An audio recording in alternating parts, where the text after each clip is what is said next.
নমস্কার। তোমাদের আগের ভিডিওতে বলেছিলাম যে কয়েকটি তথ্যপূর্ণ বিষয় নিয়ে আমি একটি ছোট্ট ভিডিও আরও আপলোড করব, যেখানে রামায়ণের কিছু কিছু যে প্রশ্ন আছে যেগুলো ইম্পর্ট্যান্ট অথচ ভুলে যাওয়ার ভয় হয় বা কনফিউশন থাকে, সেই সব জায়গাগুলোকে আমি এখানে তুলে ধরছি। তো রামায়ণে যদি দেখা যায়, সেক্ষেত্রে রামায়ণে কিন্তু আদিকাণ্ড বা বালকাণ্ড বা উত্তরকাণ্ডকে প্রক্ষিপ্ত বলে মনে করা হয়। ঠিক আছে? যদি আমরা দেখি রামায়ণের ক্ষেত্রে কি হবে না, আদিকাণ্ড বলো বালকাণ্ড বলো, মানে আদি বা বালকাণ্ড মানে প্রথম কাণ্ডটি বুঝতেই পারছি। ঠিক আছে? আর এর সঙ্গে সঙ্গে উত্তরকাণ্ড, লাস্টের কাণ্ডটাকে আমরা প্রক্ষিপ্ত বলে মনে করি। ঠিক আছে? পরবর্তী সংযোজন বলে মনে করা হয়। কেন মনে করা হচ্ছে? কারণ এই দুটি কাণ্ডের ভাষা ও রচনাশৈলী নিম্নমানের ও ভিন্নমানের, মানে যেটা দ্বিতীয় থেকে ষষ্ঠ পর্যন্ত পাওয়া যায় তার সাথে এর ভাষাশৈলীর পার্থক্য দেখা যায়। কখনো এটাকে নিম্নমানেরও মনে করা হয় বা অন্য রকম একটা যে হয় না, যদি সেম রাইটার লিখছে বা সেম মানুষ লিখছে, সেম একটা শৈলী একটা ছন্দ সমস্ত কিছুতে সিমিলারিটিস পাওয়া যায়, এক্ষেত্রে এই প্রথম আর উত্তরকাণ্ড কিন্তু পাওয়া যায় না। প্রথম ও সপ্তম কাণ্ডে রামচন্দ্রকে বিষ্ণুর অবতার বলা হয়েছে, আমি আগের ভিডিওতেই বলছিলাম। তো প্রথম আর সপ্তম কাণ্ডে রামচন্দ্রকে বিষ্ণুর অবতার বলা হয়েছে, কিন্তু অন্য কোনো কাণ্ডেই তুমি দেখতে পাবে না, তোমরা দেখতে পাবে না যে রামচন্দ্র বিষ্ণুর অবতার। সেক্ষেত্রে কি, রামচন্দ্র অসীম গুণের আধার মহামানব। আমি আগে এই কথাটা বলেছিলাম আগের ভিডিওতেও, যে বাকি সব জায়গায় রামকে মহামানবের সাথে তুলনা করা হয়েছে। মহামানব মানে কি, একজন মানুষ যার মধ্যে কোনো খুঁত নেই, যার মধ্যে কোনো আমরা ভুল কিছু খুঁজে বার করতে পারি না, যাকে আমরা বলতেই পারি না যে ইনি মর্যাদার কিছু লঙ্ঘন করেছেন, তাই মহামানব বলা হয়েছে। এছাড়া বালিদ্বীপে রামায়ণের যে পুঁথি পাওয়া গেছে, যে পাণ্ডুলিপি পাওয়া যায়, তাতে আদিকাণ্ড আর উত্তরকাণ্ড কোনোটাই নেই, মানে ওখানে দ্বিতীয় থেকে ষষ্ঠ পর্যন্ত আছে, ওই দুটো পাওয়া যায় না বাকিগুলো। রামায়ণের দ্বিতীয় আর ষষ্ঠ কাণ্ড বাল্মীকির রচনা, আমি যেটা বলছি তখন থেকে, কিন্তু কিছু অংশ প্রক্ষিপ্ত, এর মধ্যেও কিছু কিছু অংশ আছে যেগুলো প্রক্ষিপ্ত। সম্ভবত খ্রিস্টপূর্ব ষষ্ঠ শতকের আগেই মূল রামায়ণ রচিত হয়েছিল। দেখো, আগের ভিডিওতে একটা কোয়েশ্চেন ছিল কোন শতকের রচনা, আমি বলেছিলাম পঞ্চম শতক, তাই এখানে দেখো বলা হয়েছে খ্রিস্টপূর্ব ষষ্ঠ শতকের আগেই। ঠিক আছে? এছাড়া প্রথম ও সপ্তম স্বর্গের সংযোজনও সম্ভবত খ্রিস্টপূর্ব দ্বিতীয় শতকের আগেই সম্পন্ন হয়েছে। ঠিক আছে? এই দুটোকেও যদি আমরা নিই, তাহলে কি দেখব, খ্রিস্টপূর্ব দ্বিতীয় শতকের আগেই মোটামুটি এটা হয়েছে। এছাড়া আরও কিছু তথ্য বলছিলাম, পাণ্ডুলিপি নিয়ে বলবো, এটা পুঁথি হবে। ঠিক আছে? রামায়ণে যেসব হাতে লেখা পুঁথি পাওয়া গেছে তার সংখ্যা 2000-এরও বেশি, মানে আমরা প্রায় দেখতে পাই যে 2000-এর বেশি পাণ্ডুলিপি পাওয়া গেছে। ঠিক আছে? রামায়ণের অনেক হাতে লেখা পুঁথি পাওয়া গেছে, তার সংখ্যা প্রায় 2000-এর বেশি। রামায়ণের দক্ষিণী পুঁথি ও গৌড়ীয় পুঁথি হাতে লেখা পুঁথিগুলির মধ্যে সবচেয়ে সবিশেষ উল্লেখের দাবি রাখে। রামায়ণে যদি আমরা দক্ষিণ পুঁথি মানে দক্ষিণ ভারতের বা গৌড়ীয় পুঁথিগুলি দেখি, সেগুলো সব থেকে বেশি উল্লেখের দাবি রাখে, মানে সবচেয়ে বেশি আমরা সাউথ ইন্ডিয়াতে পাই। আর আমাদের যে গৌড় মানে বঙ্গই বলা যেতে পারে, সেখানের যে আমরা পুঁথিগুলো পাই, যতটা অংশ গৌড়ীয় ছিল বা বঙ্গীয় ছিল, সেখানেও কিন্তু সবচাইতে বেশি আমরা পুঁথি হাতে লেখা পুঁথি দেখতে পাই। এবার পাঠভেদ অনুসারে রামায়ণের পুঁথিগুলোকে 3 ভাগে ভাগ করা হয়: গৌড়ীয় বা বঙ্গীয় পাঠ, দক্ষিণী পাঠ আর পশ্চিম উত্তরীয় পাঠ। মানে একটা গৌড়ীয় বা বঙ্গীয়, আমি যেটা বললাম যে বঙ্গ অঞ্চল যেটা ছিল, তার সঙ্গে দক্ষিণী বা দক্ষিণ ভারতীয় পাঠ মানে সাউথ ইন্ডিয়া, আর একটা পশ্চিম উত্তরীয়।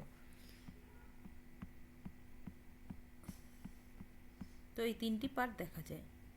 এছাড়া আর্ষ রামায়ণ অনুসারে কতগুলো রামায়ণ আছে, মানে অন্য অন্য নামে আমরা রামায়ণগুলো পাবো। সেক্ষেত্রে আর্ষ রামায়ণ অনুসারে এই রামায়ণগুলোকে বলা হয়। যদি বাই চান্স প্রশ্ন থাকে আর কি, যে এইগুলি কিসের অনুসরণে, তো আর্ষ রামায়ণ অনুসারে মনে রাখবে। সেক্ষেত্রে অদ্ভুত রামায়ণ, যোগ বশিষ্ঠ রামায়ণ, আমি আগের সেকেন্ড ক্লাসেই যোগ বশিষ্ঠ রামায়ণ নিয়ে কথা বলেছিলাম। তো অদ্ভুত রামায়ণ, যোগ বশিষ্ঠ রামায়ণ, আধ্যাত্ম রামায়ণ, আনন্দ রামায়ণ, তত্ত্বসংগ্রহ রামায়ণ, ভূষুণ্ডী রামায়ণ, মন্ত্র রামায়ণ, এগুলি সমস্ত আর্ষ রামায়ণ অনুসারে। এবার রামায়ণের কাহিনী থেকে রচিত সংস্কৃত নাটক মনে রাখবে। Again I am talking about only drama. ঠিক আছে? নাটক, ভাসের প্রতিমা নাটক, অভিষেক নাটক, মহাকবি ভাসের, এই দুটো আমরা পাই।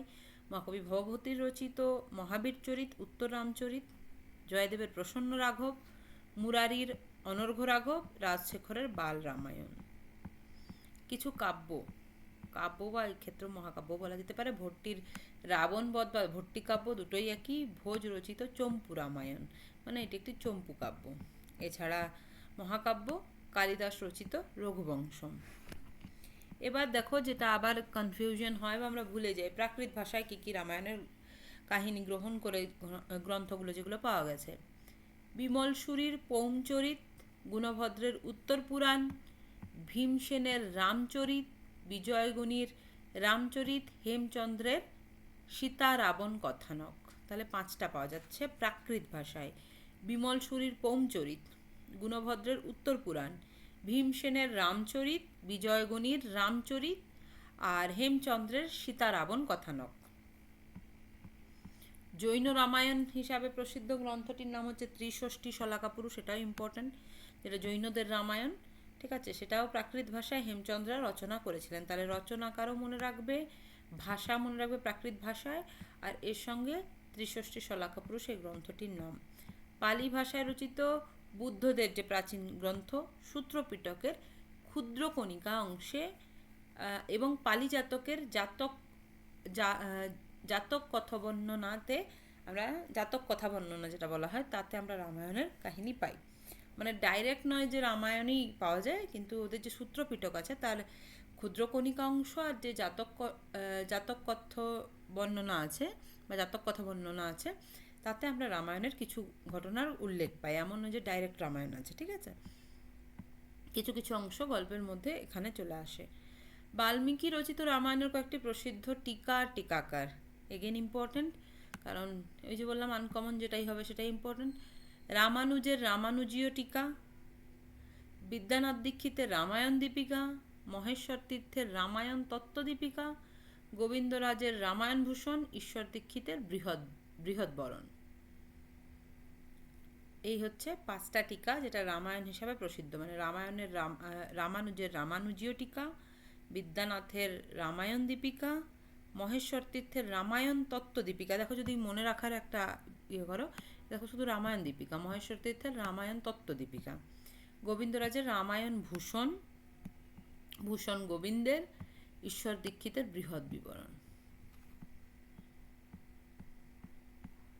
এবার শ্যাম দেশ থেকে প্রাপ্ত রামায়ণের নাম রামকিয়েন। মালয়েশিয়া থেকে আমরা যেটা পাই তার নাম হিকাকাত সেরিরাম। আর এছাড়া বাংলাতে যে গ্রন্থ আমরা পাই কৃত্তিবাস ওঝার রামায়ণী কথা, শ্রীরাম পাঁচালী, ঈশ্বরচন্দ্র বিদ্যাসাগরের সীতার বনবাস, মাইকেল মধুসূদন দত্তের মেঘনাদ বধ, এই সমস্ত কিছু বাংলাতে কিছু যেগুলো রামায়ণ অবলম্বনে লেখা হয়েছে। এছাড়া বিভিন্ন ভাষায়, যেমন নেপালি ভাষায় নেপালি রামায়ণ, কম্ব রামায়ণ হচ্ছে তামিল ভাষায় লেখা, তোয়াবিয়া রামায়ণ কন্নড়ে লেখা, তুলসীদাসের রামচরিত মানস যেটা হিন্দিতে লেখা, খুবই ফেমাস। জানোই যে পুরো উত্তর ভারত থেকে এদিকটা পুরোটাই রামচরিত মানস কিন্তু খুবই ফেমাস, যতটা রামায়ণ নয় তার থেকে বেশি মানে রামচরিত মানস ফেমাস। আর এটা তো জানোই বাল্মীকিকে আদিকবি বলা হয়েছে, আর রামায়ণ আদিকাব্য। 10 অবতারের নামের তালিকায় রাম অবতারকে কৃষ্ণ অবতারের পূর্ববর্তী বলা হয়েছে।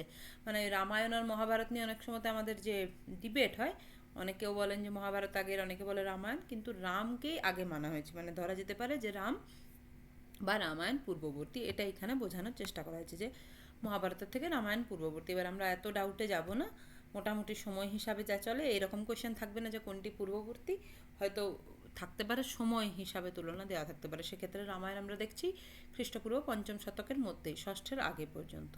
তো এই জিনিসগুলো আমার মনে হলো যে তোমাদের সাথে আলোচনা করা উচিত, ইম্পর্ট্যান্ট আর গুলিয়ে যাওয়ারও ভয়। তাই আজকের এই ভিডিওটি এখন বানালাম, আশা করি তোমাদের ভালো লাগবে। Thank you.